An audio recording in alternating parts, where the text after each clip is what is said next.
Hello and welcome to another episode of Dad versus Daughter. I'm Tim the Dad, and I'm wearing my pirate shirt and have my little Mr. Smee Funko, and that's because I am going to be looking at a pirate game today, which is Tortuga from Queen Games.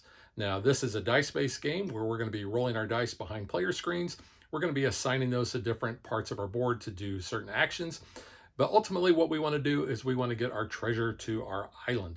So let's get this to the table. I'll walk you through setup and playthrough, and then I'm going to tell you what I think. So check it out, mateys.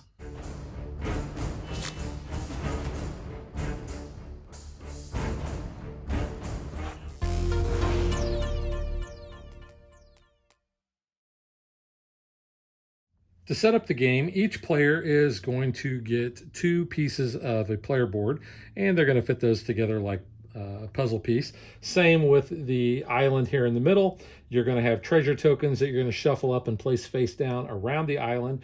You're going to have these little 1 and 2 tokens that you're going to be placing on the island as well. Each player, in addition to their player board, is going to choose a color of their choice, and they have green, they have yellow, blue, and orange. They are each going to get a little pirate ship that they're going to place on the third space on their player board here. And they are going to have a little pirate meeple that they're going to place on the third space over here. Each player is going to randomly draw 2 treasure boxes out of the bag here. They're going to place one on the first spot on their ship part of the board, and they're going to place the other one on the first spot here on their cruise spot of their board.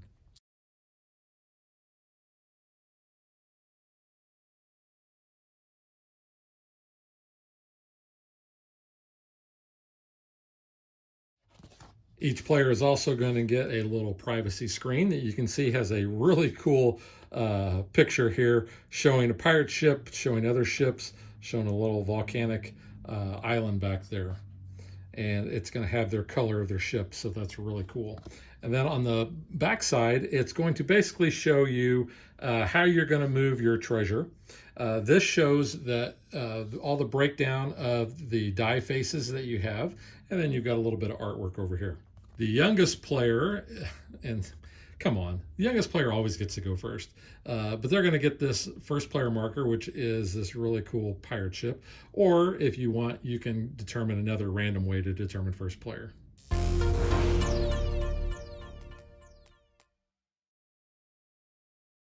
Turns are very simple in the game. What each player is going to do is they're going to grab their 5 dice and they're going to roll these in secret behind their screen. And I'll roll them out here just so you can kind of see what they are. And then basically what they're going to do is each player is going to evaluate their dice.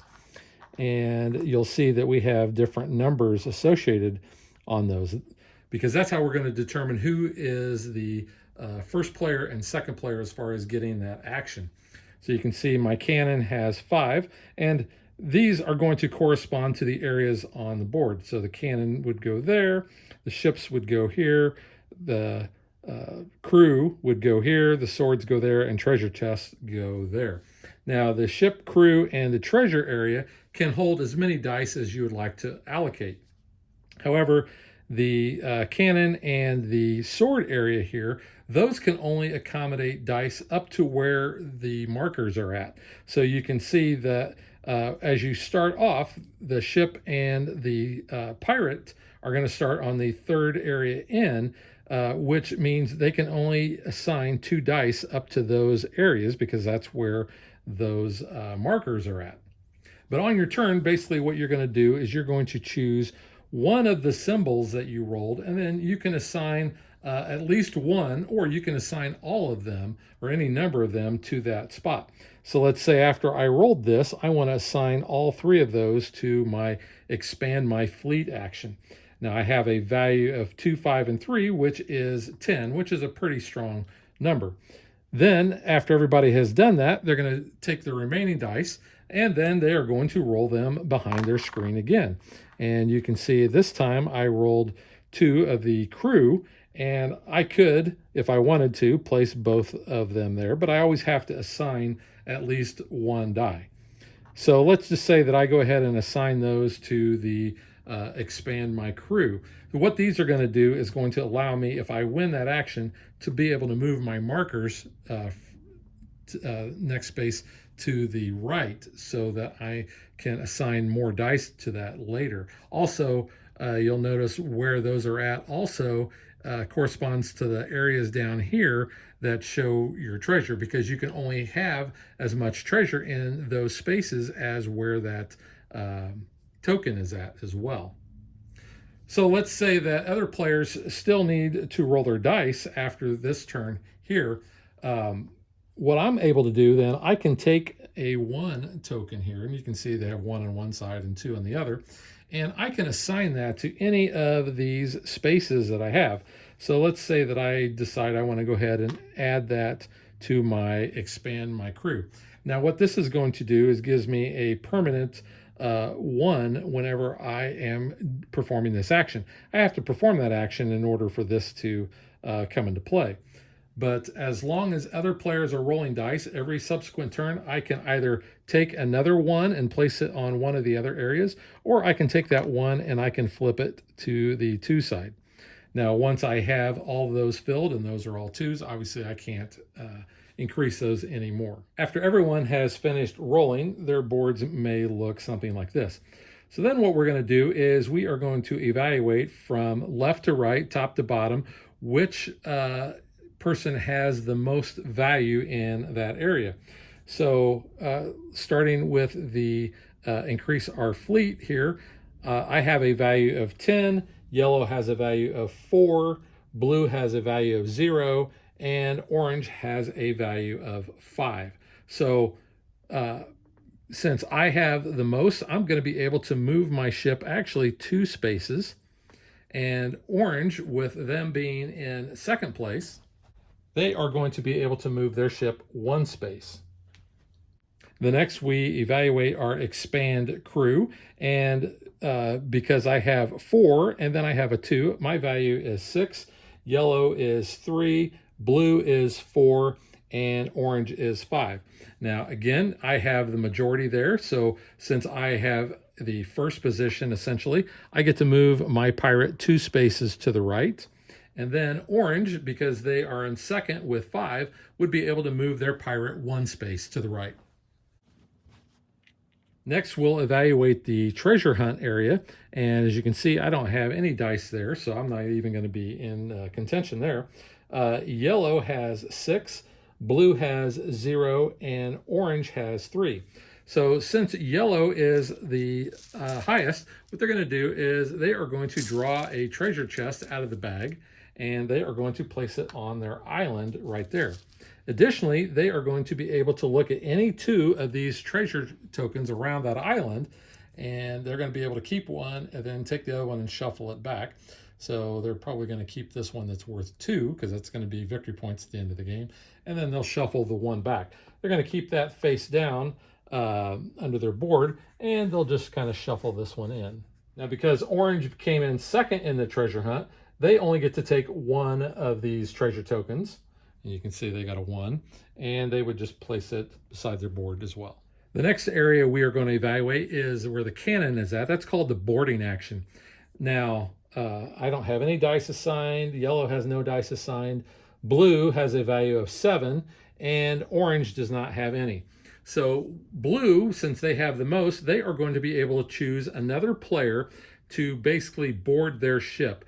So let's say that blue decides to board my ship. They are going to be able to take my treasure chest here, and they're going to place it on their island.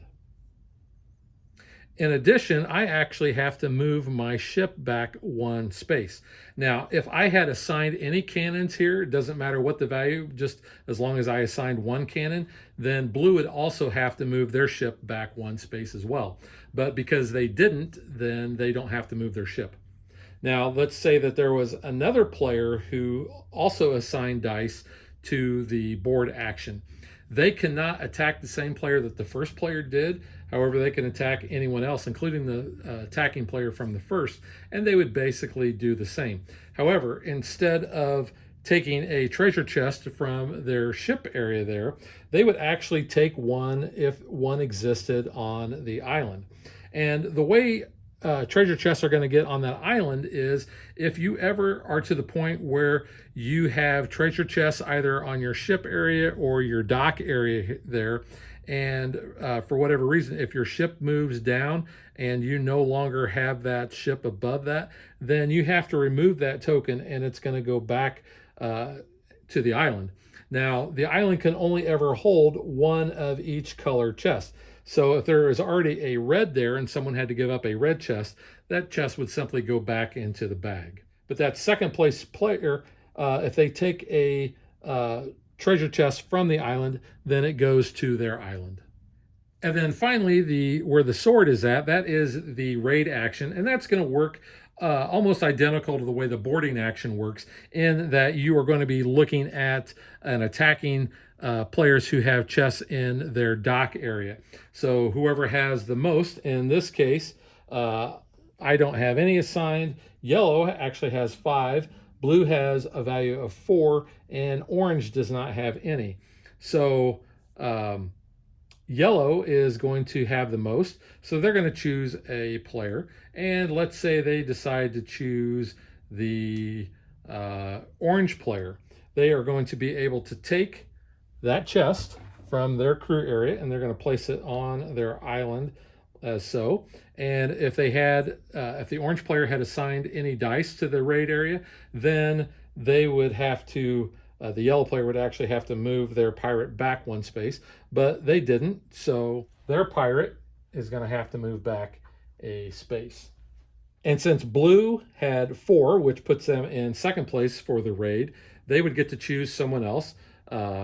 They cannot choose orange because orange has already been attacked for the raid. Also, orange does not have any chests left. They could attack yellow here, and because yellow did assign dice there, each player would move their pirate back 1 space, and they would not get that treasure chest, but they would take 1 from the center island if there are any. The final phase of a turn is each player is going to draw 1 treasure chest out of the bag, and they're going to be placing it on their island as such.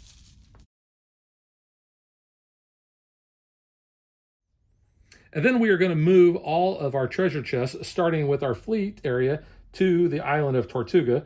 And in my case, I don't have any in my fleet area anymore. I do have 1 in my crew, so that's going to move over to my fleet. And I'm going to move 1 from my island to my dock. Now, yellow actually has a lot, so they're going to move that blue chest to Tortuga. They're going to move that red chest over to their fleet area, and then they are going to move, and they get to decide which of these that they want to place. They're going to move from their island to their docks. Now, you'll notice where their pirate figure is at only allows them to move 2 of those chests onto their docks. That blue one is going to have to go to the island. Blue player will move their red to Tortuga, the purple over to their fleet area, and then their white and red to their dock area. Orange gets to move their yellow over to Tortuga.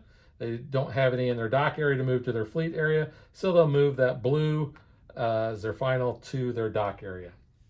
Now, rounds are going to continue until some player has 6 treasure chests on Tortuga.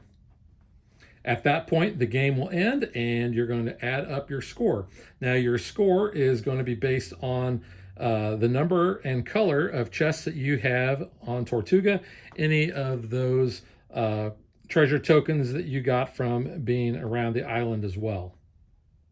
So each treasure chest that you manage to get to Tortuga is going to be worth 3 points. If you have purple treasure chests, they're actually worth twice the points. So each purple chest would be worth double there. Any treasure chests that you have in your fleet area are going to be worth 2 points, and any treasure chests that you have in your crew area are going to be worth 1 point. You're going to get 3 points for each set of yellow, blue, and red treasure chests that you have anywhere on your player board. And white chests in Tortuga are wild cards, and they can be substituted for any other color. Each box that you've progressed on your fleet and your crew area is going to be worth 1 point as well. And like I said, any of the coins that you have on your treasure tokens gets added to your score. Player who has the most wins. So there's also a couple of other variants, and you can see here that if you want a longer game, instead of playing to 6, you can play to 8. And then you also have rule changes if you are playing a 2-player game. Now my buddies Jay and Sen, who are actually the designers of this game, they actually have advanced rules that you can print out. These are available on Board Game Geek. You can see there's quite a few changes there. So if you're interested in their variant, their advanced rules, then please check that out. But that is how you play Tortuga. So now let's get to what I think.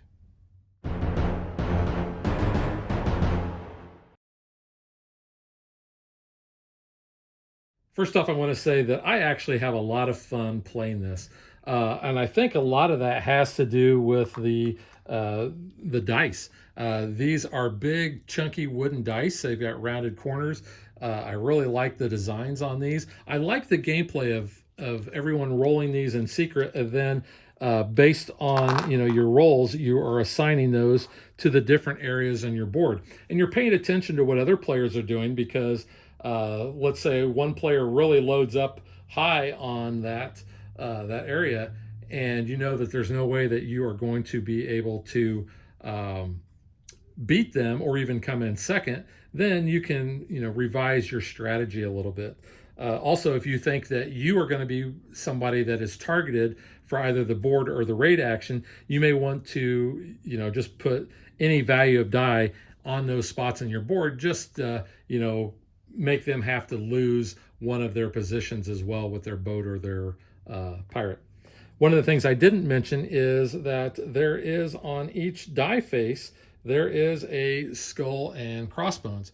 Now, on the back of your player shield, it will show you what each of those values are for that die. So you can see the D has a value 4 ship, 5 cannon, 1 crew, and 2 raid. And the value E has a 5 ship, 1 cannon, 2 crew, and 3 raid as well. And then 3 and 4 for the treasure chest. But if you happen to roll these, then you can basically decide which value you want. So let's say that I really want to have the raid. So basically, after I reveal that I have 2 of these, you can do this in clockwise order so that you can see what everybody else does. So let's just say I decide I want to assign these to raid.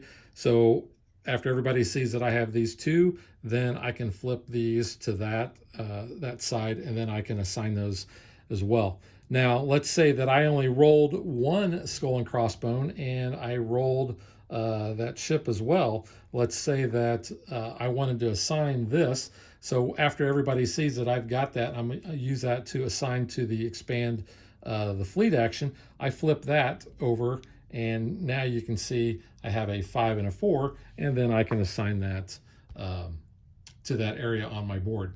So that's another really cool aspect of the game that I really like. The game has a lot of player interaction because you're going to be using that boarding and raiding to attack other players. You're going to be keeping an eye on who is very close to getting those treasure chests over to Tortuga, or you may be going after players who have certain colors because you want to be able to complete those sets in order to get that bonus at the end of the game. But component-wise, like I said, I love the dice. I like these little tokens that we have. There's the little ship, and show you the little pirate up close there. He's kind of cool. The player boards themselves, the fact that they're puzzle boards that kind of fit together, no big deal there. The art in the game is really cool. Not only the cool artwork that's on the player shields there, but the art on the board. You can see the pirate ships there. You can see the little island of Tortuga here. I even like the fact that you've got a little volcano that's erupting, and you've got like a temple over there with the golden idol. The other components, I think, are fine. They're pretty thick cardboard. The wooden pieces are nice as well. The game is simple enough that I think this is accessible to about anybody.